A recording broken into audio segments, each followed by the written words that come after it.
Се поизвестно е дека новиот клинички ќе се гради по теркот на Никола Тодоров.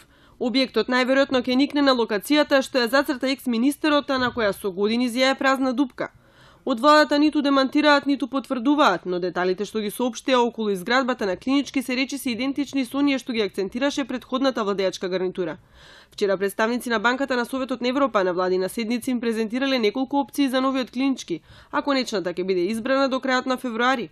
Ова го потенцираше владиниот портпарол Бошњаковски, но се воздржа од деталите за локацијата. Рокот за изградба на новиот објект ќе биде 3,5 години и дополнително година и пол за реконструкција на постојната зграда на хируршките клиники.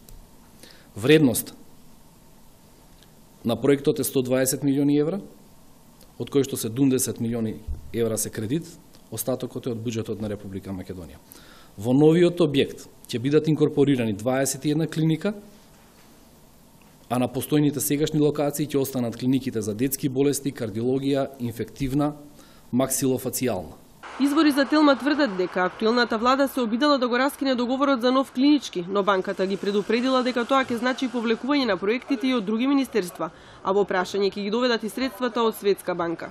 СДСМ побарала дислокација, но кредиторот нарачал ревизија која покажала дека изградбата на клинички во Бардовци ќе чини 500 милиони евра, а на актуелната локација 4 пати помалку.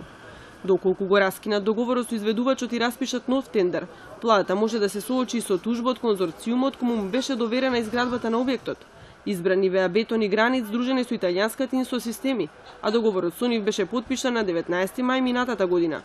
Тогаш најгласниот критичар на овој проект беше токму СДСМ и советуваше на претходната влада да се откаже од него бидејќи локацијата е погрешна и не нуди решение за проблемите со кои се соочува најголемиот здравствен комплекс во државата.